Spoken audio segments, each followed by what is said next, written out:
प्रिय विद्यार्थियों, पूर्व कलाम से हमने अजातशत्रु नाटक के अंतर्गत जो विभिन्न समस्याएं थी उन समस्याओं के समाधान के बारे में हमने अध्ययन किया था। और आज हमारा जो अजातशत्रु नाटक के अंतर्गत ही जितने भी नायक हैं या उसमें पात्र हैं, उन पात्रों में से जो सर्वप्रमुख जो नायक या पात्र हैं, उन पात्रों के चरित्र चित्रण के बारे में अध्ययन करेंगे। तो देखिए, अजातशत्रु ये जो नाटक है जयशंकर प्रसाद द्वारा लिखित नाटक है।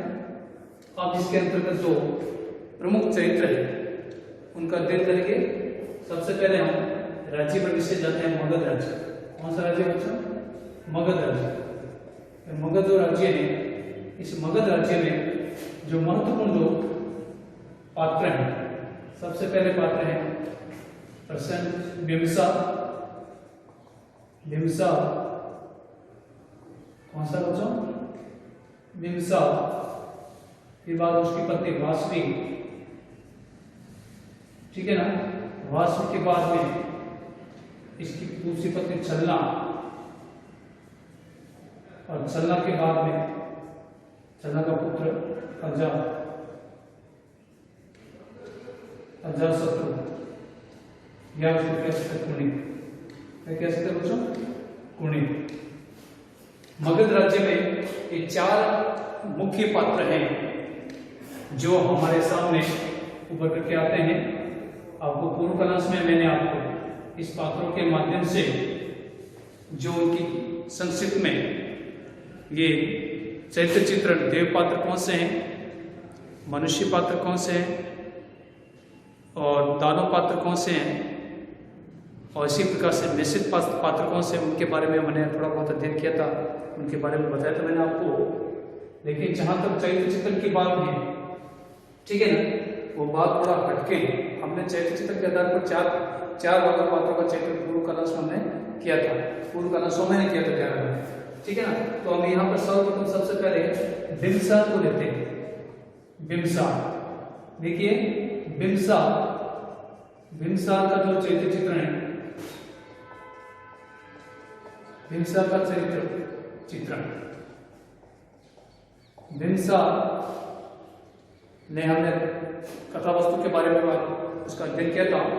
तो हम सर्वप्रमुख सबसे पहले बात आती है बिंबिसार कैसा है, उसका व्यक्तित्व कैसा था, और व्यक्तित्व होने के नाते वो किस प्रकार से मगध राज्य पर शासन करते हैं और उसके शासन व्यवस्था से क्या वहाँ की जनता प्रसन्नचित्त थी, उनके बारे में इनके चरित्र चित्र के आधार पर देख करके हमें पता चलता है। तो सबसे पहले देखिए बिंबिसार एक कुशल प्रशासक कह सकते हैं, ठीक है ना, कुशल प्रशासक। देखिए, कुशल प्रशासक यानी छलना द्वारा वासवी का भरे दरबार में अपमान करने की घटना से पूर्व ये बिंबिसार बहुत ही सुव्यवस्थित रूप से शासन करते हैं। यहां तक कि जनता की प्रत्येक समस्याओं का समाधान करने के लिए वो तत्पर रहते हैं। और जब उनको पता चलता है कि उनके पुत्र द्वारा या उनकी दूसरी पत्नी छलना द्वारा राज्य में षड्यंत्र रचा जा रहा है और उसकी पत्नी का बड़े दरबार में अपमान किया जाता है, तब ऐसी स्थिति में प्रशासन की बारीकियों को जानते हुए वो स्वयं एक अलग हो जाता प्रशासन से। इस प्रकार से आधार पर कह सकते हैं कि एक कुशल प्रशासक था बिंबिसार। दूसरा है, ध्यान दीजिए, दूसरा कैसे प्रजा वात्सल्य, यानी उसके हृदय में प्रजा के प्रति अगाध प्रेम था। किसके? बिंबिसार के हृदय में। वो हमेशा जनता के साथ साथ जनता के को तो अपनी संतान की तरह मानने वाला था, साथ ही वह हमेशा प्रजा के हितों की रक्षा के लिए हमेशा तत्पर रहता है। इस आधार पर हम कह सकते हैं कि बिंबिसार का व्यक्तित्व या चरित्र चित्रण है प्रजा वत्सल के रूप में है। ठीक है ना, ठीक है। एक होता है दूरदर्शी,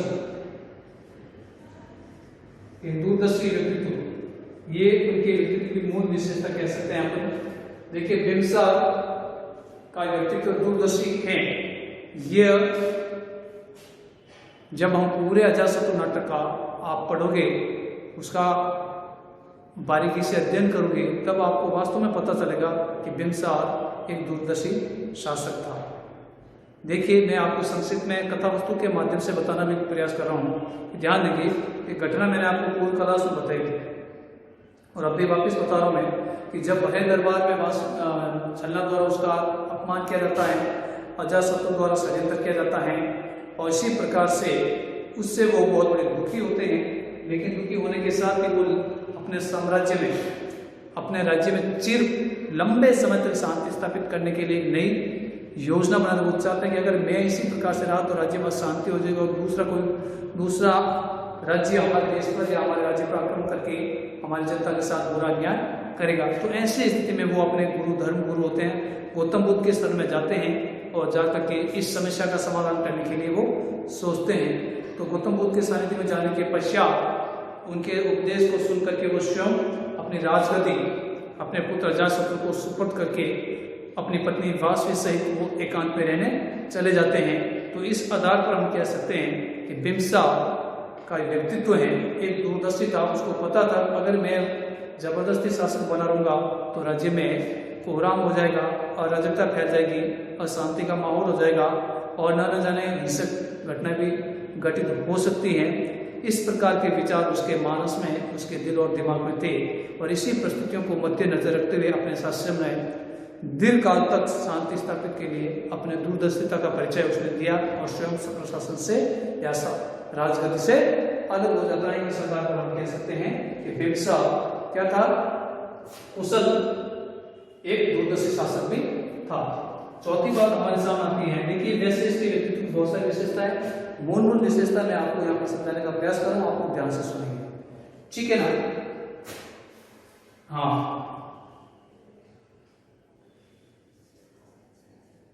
पत्नी के प्रति प्रेम,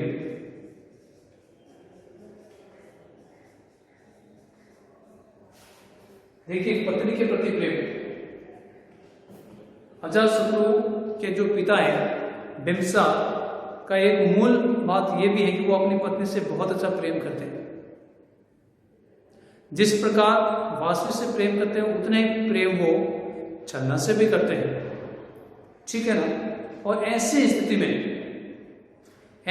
में जब उसके राज्य में ऐसी अशांति स्थापित हो जाती है तो वह अपनी पत्नी वासवी के समक्ष जाकर के समस्या को शेयर करते हैं और समस्या शेयर करने के पश्चात समस्या के बारे में बातचीत करते हैं और गुरु की शरण में जाते हैं। और ऐसी स्थिति में वो वहाँ जाकर के, ठीक है ना, पत्नी के आदेशानुसार वो वहाँ पर स्वयं एकांत में चले जाते हैं और राज्य अपने पुत्र को सुपुर्द करते हैं। इस आधार पर कह सकते हैं कि वो अपने पत्नी से बहुत ही आत्मीयता से प्रेम करते हैं और वो अपने पत्नी प्रेम और नारी की शक्ति को भी महत्व देते हैं और इस प्रकार के वो अपनी पत्नी का एक बहुत बड़ा हृदय जीतने में भी सफल होते हैं। इस आधार पर कह सकते हैं कि बिंबिसार एक पत्नी से प्रेमी व्यक्तित्व भी मान रखते हैं और इसी प्रकार से एक यूं भी कह सकते हैं वैराग्य भावना वाला, ठीक है ना।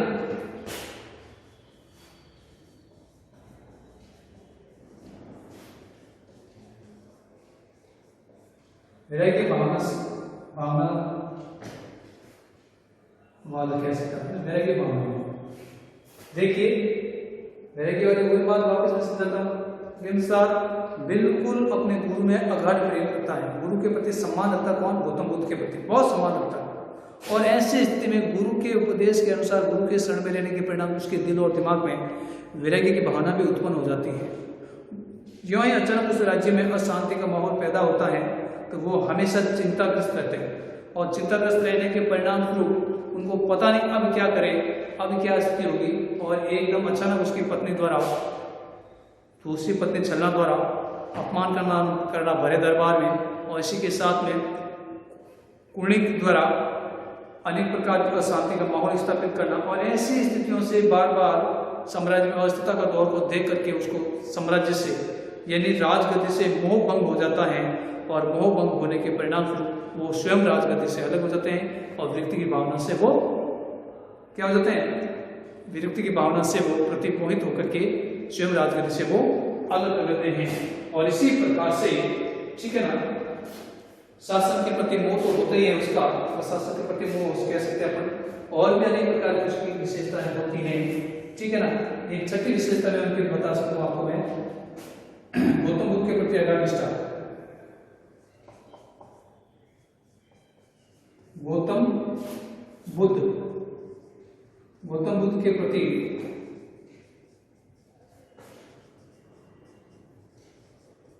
अगाध निष्ठा, गौतम बुद्ध के प्रति अगाध निष्ठा यानी बौद्ध धर्म के प्रति अगाध निष्ठा। बिम्बिसार की व्यक्तित्व के मूल विशेषता यह है कि वो गौतम बुद्ध के व्यक्तित्व से बहुत बड़े प्रभावित होते हैं और इतने ही प्रभावित हो जाते हैं कि वो यहाँ तक कि वो अपना गुरु उनको मान लेते हैं। और जब साम्राज्य में इस प्रकार अशांति का माहौल और अराजकता का माहौल की स्थिति हो जाती है तो वह ठीक है ना, तो वो क्या करते हैं, अपने गुरु के शरण में जाते हैं और गुरु के शरण में जाकर समस्या का समाधान के लिए निवेदन करते हैं और गुरु द्वारा कहे गए उपदेश को अंगीकार करके ठीक है ना साम्राज्य में शांति स्थापित करते हैं। इतने ही नहीं, जब वो एकांत में रहते हैं तो जीवन के अंत अवस्था में बौद्ध धर्म को स्वीकार कर लेते हैं और बौद्ध धर्म में परिणित हो जाते हैं। इस प्रकार से वो गुरु के प्रति अगाध प्रेम रखते हैं और बौद्ध धर्म के प्रति सम्मान की भावना रखते हैं ठीक है ना। और इसी प्रकार से अंतिम में विशेषता और बता देता हूं, संतान के प्रति मोह। संतान के प्रति मोह देखिए, संतान के प्रति मोह देखिए, ध्यान देखिए। पहले मैंने आपको बताया कि जब अजातशत्रु उनके प्रति अनेक प्रकार के षड्यंत्र रचते हैं लेकिन अंत में अजातशत्रु क्या हो जाता है, उसमें विजय हासिल कर ले होता है और पिता अलग हो जाते हैं उनके, बिम्बिसार ठीक है ना, अलग हो जाते हैं।